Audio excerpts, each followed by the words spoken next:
नमस्कार। One India Hindi में स्वागत है। मैं हूं राम विश्वकर्मा।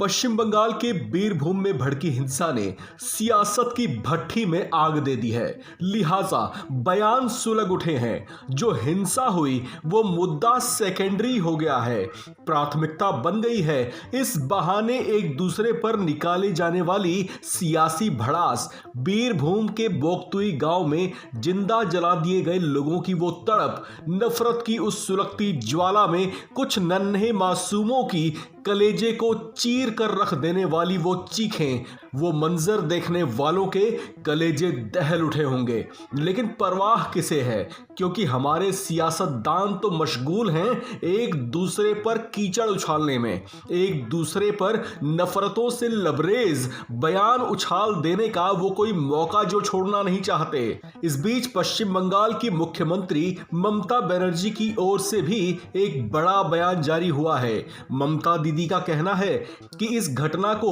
जिस ढंग से बढ़ा चढ़ाकर पेश किया गया है उससे उन्हें बंगाल को बदनाम करने की साजिश की बू आ रही है। उन्होंने तो यहां तक कह डाला कि यह नरसंहार असल में एक षड्यंत्र था। ममता बनर्जी का कहना है कि देश में पेट्रोल और दवाओं की बढ़ी कीमतों से देश का ध्यान भटकाने के लिए इस तरह की गतिविधियां की गई हैं।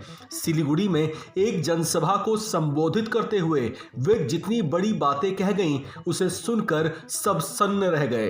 हालांकि उनके इस तरह के आरोपों या संदेह के पीछे आधार क्या है ये उन्होंने साझा नहीं किया, लेकिन उनके इस बयान ने राजनीतिक गलियारों में जुबानी तनातनी बढ़ा दी है।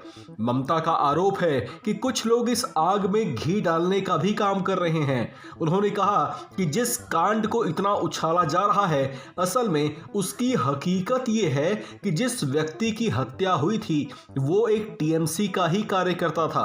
हत्या करने वाला आरोपी भी टीएमसी का ही कार्यकर्ता है और जिस घर में आग लगाई गई थी वो घर भी टीएमसी के ही एक कार्यकर्ता का था। उन्होंने कहा ऐसे में हाथ, पांव और सिर तो उन्हीं का कटा और गालियां भी उन्हीं को दी जा रही हैं।